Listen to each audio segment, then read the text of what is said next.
ADGP MR Ajith കുമാറിനെ ക്രമസമാധാന ചുമതലയിൽ നിന്ന് മാറ്റണമെന്ന നിലപാടിൽ ഉറച്ചു നിൽക്കുകയാണെന്ന് CPI സംസ്ഥാന സെക്രട്ടറി ബിനോയ് വിശ്വം.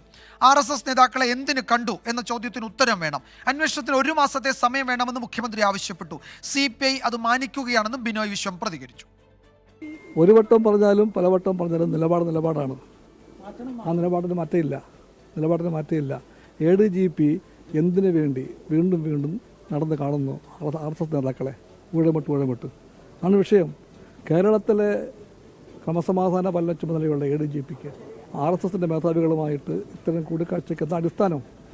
ഈ ചോദ്യമാണ് ഉന്നയിക്കുന്നത്. ആ ചോദ്യം ശരിയാണ്.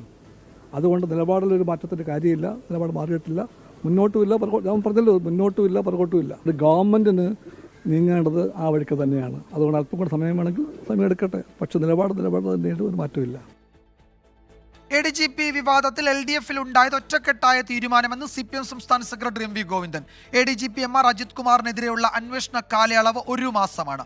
റിപ്പോർട്ട് ലഭിച്ച ശേഷം പരിശോധിച്ച് നടപടിയെടുക്കും. മുഖ്യമന്ത്രിയുടെ പൊളിറ്റിക്കൽ സെക്രട്ടറി P ശശിക്കെതിരെ PV അൻവർ രേഖാമൂലം പരാതി നൽകിയിട്ടില്ല. ആരോപണങ്ങൾ എഴുതി നൽകാത്തത് കൊണ്ട് പരിശോധിക്കേണ്ടതില്ല എന്ന് തീരുമാനിച്ചെന്നും MV ഗോവിന്ദൻ പറഞ്ഞു. അല്ലെ, ശശിയെ പറ്റി എഴുതി തന്നില്ല എന്നുള്ളതുകൊണ്ട് പരിശോധിക്കേണ്ടതില്ല തീരുമാനിച്ചു. ഇടതുപക്ഷ ജനാധിപത്യ മുന്നണി ഒറ്റക്കെട്ടായിട്ടുള്ള നിലപാടാണ് സ്വീകരിച്ചത്. ഉയർന്നു വന്ന ഏത് ആരോപണവും ഇപ്പോഴത്തെ അന്വേഷണത്തിലുണ്ട്. ഉന്നയിക്കപ്പെട്ട മുഴുവൻ കാര്യങ്ങളും അന്വേഷിക്കുക എന്നുള്ളതാണ് DGPയെ ചുമതലപ്പെടുത്തിയിട്ടുള്ളത്. നിങ്ങൾക്ക് നിങ്ങളുടേതായ നിലപാടുണ്ട്, ഞങ്ങൾക്ക് ഞങ്ങളുടേതായ നിലപാടുണ്ട്.